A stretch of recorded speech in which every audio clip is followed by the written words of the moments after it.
नमस्कार, मैं हूं गुलाबी कुमारी और आप देख रहे हैं ग्लोबल पब्लिक न्यूज।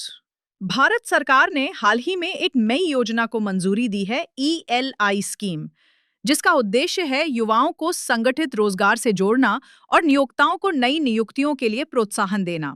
इस योजना पर विस्तृत जानकारी हमें दी doctor Ramkrishna Tripathi, regional EPF commissioner, Vashi, Navi Mumbai द्वारा।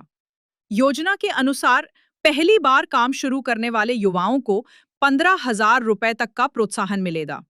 नियोक्ताओं को हर नए कर्मचारी पर 3,000 रुपए प्रति माह तक की सहायता दी जाएगी।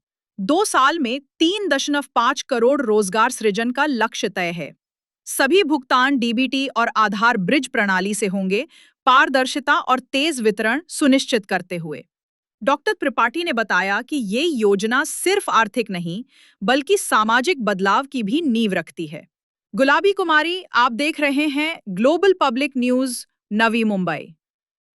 नमस्कार साथियों, मैं डॉक्टर रामकृष्ण त्रिपाठी, EPFO वाशी कार्यालय में पदस्थ हूँ, RPFC 1 पोस्ट पे, और इस ऑफिस का मैं इंचार्ज हूँ। अभी हाल में ही हमारे आदरणीय प्रधानमंत्री नरेंद्र मोदी जी ने एक नई स्कीम का उद्घाटन किया है, जिसका नाम प्रधानमंत्री विकसित भारत रोजगार योजना है। इस स्कीम का जो मेन उद्देश्य है वो भारत में रोजगार का सृजन करना है।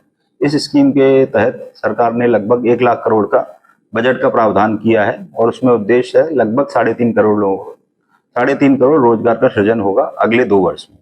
इस स्कीम की अवधि 1 अगस्त 2025 से शुरू होकर 31 जुलाई 2027 तक रहेगी। इस स्कीम में 2 तरह के प्रावधान किए गए हैं। प्रावधान जो है पहला, पार्ट 1 जिसको बोला गया है स्कीम में, ये नए एम्प्लॉयज के लिए जिनको नया रोजगार मिलेगा। पार्ट बी जो है वो नियोक्ताओं के लिए है, एम्प्लॉयर्स के लिए है, जो अपना रोजगार नया क्रिएट करेंगे उनको गवर्नमेंट इंसेंटिव देगी। पार्ट ए हमारा जो है वो नए जो भी कर्मचारी लगेंगे नौकरी में, उनको सरकार पूरे साल के अंदर में 15,000 रुपए तक का एक भुगतान करेगी, जिसके 2 हिस्सों में इंस्टॉलमेंट में दिया जाएगा। पहला इंस्टॉलमेंट 6 महीना पूरे होने के बाद दिया जाएगा, सेकेंड इंस्टॉलमेंट 12 महीने पूरा होने के बाद दिया जाएगा। इसमें सरकार ने एक बहुत अच्छा प्रावधान किया है, जिसका हम लोग देखते हैं हमारे देश में बड़ी कमी है, फाइनेंशियल लिटरेसी। तो गवर्नमेंट ने इसमें प्रोविजन ये रखा है कि आपको सेकेंड इंस्टॉलमेंट क्लेम करने के लिए आपको पहले फाइनेंशियल लिटरेसी के कुछ कोर्स करने पड़ेंगे, जिसके बारे में डिटेल अभी नहीं है। जब स्कीम पूरी फॉर्मलाइज होगी तो उसका डिटेल आएगा। सेकेंड स्कीम जो है उसका मेन उद्देश्य हमारा मैन्युफैक्चरिंग सेक्टर पे है।